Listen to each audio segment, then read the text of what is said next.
2024થી તમાકુ પર 40% જીએસટી લાગુ થવાથી ટોબેકો સાથે સંકળાયેલા શેર્સમાં મોટો ઘટાડો જોવા મળી રહ્યો છે। આઈટીસીમાં 2020 બાદ સૌથી મોટો ઘટાડો જોવા મળી રહ્યો છે। તમામ વિગતો સાથે જોડાયા છે મારા સહયોગી શ્રદ્ધા પરસાનિયા। શ્રદ્ધા, શું છે વિગતો? જે રીતે આપણે જોઈ રહ્યા છે કે આ એક મોટા ફેરફાર થઈ રહ્યા છે અને તમામ જે ટોબેકોને લગતા સ્ટોક છે મોટો ઘટાડો। जी, तो आईटीसीમાં વાત કરીએ તો 5 વર્ષમાં સૌથી મોટો ઘટાડો જોવા મળ્યો છે। 2020ની સાલ પછી જે રીતે તમે જણાવ્યું સૌથી મોટો ઘટાડો છે આ।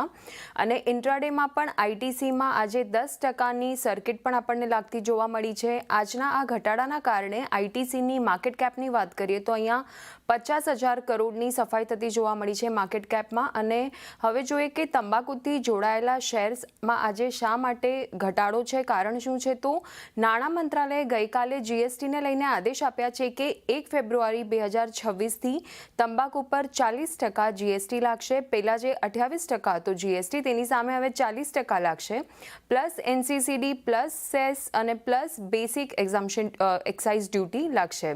હવે કયા મુદ્દાઓ પર ક્લેરિફિકેશનની જરૂર છે માર્કેટમાં? તો એડિશનલ ડ્યુટી અને સેસ કેટલા લાગશે, એક્ઝેક્ટ રેટ કેટલો હશે તે, અને આ આદેશના લાગુ થયા બાદ એટલે ફેબ્રુઆરીથી જે આદેશ લાગુ થવા જઈ રહ્યો છે ત્યારબાદ ટેક્સનો બોજ રિટેલર પર કેટલો પડશે તેનું ક્લેરિફિકેશનની જરૂર છે।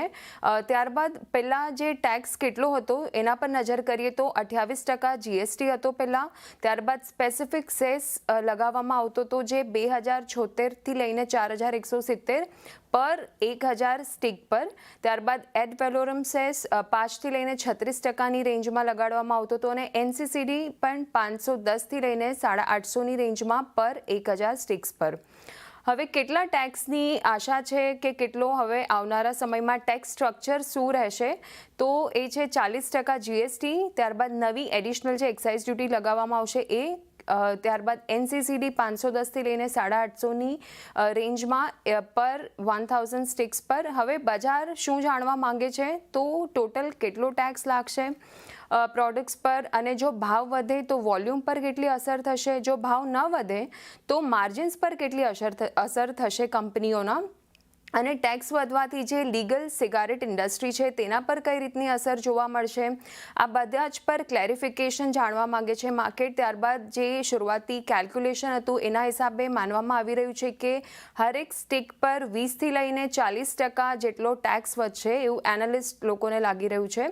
અને સિગારેટની એમઆરપી જે છે તેના પરનું ટેક્સની વાત કરીએ તો જે 50થી લઈને 60%ની રેન્જમાં હતો એ હવે 65થી લઈને 80%ની રેન્જ માં રહી શકે છે એવું એનાલિસ્ટનું માનવું છે। અને ટેક્સની અસર ઘટાડવા માટે કંપનીઓએ સિગારેટના ભાવમાં પણ 18થી લઈને 35%ની રેન્જમાં વધારો કરવો પડી શકે છે, અને જો ભાવ ન વધારે તો કંપનીઓના જે એબિટ માર્જિન હશે તેના પર 40%થી વધુનો અસર પડતી જોવા મળી શકે છે। તો આ રીતે એક ઓવરઓલ આઈટીસી પર આપણને એક ન્યૂઝ આવતા જોવા મળી રહ્યા છે। તેના લીધે આજે ઘણી મોટી એક ઘટાડો જોવા મળી રહ્યો છે આઈટીસીમાં અને ગોડફ્રે ફિલિપ્સ જેવા સ્ટોક્સમાં। જી શ્રદ્ધા, સમગ્ર વિગતો જણાવવા બદલ આપનો આભાર। અને જે રીતે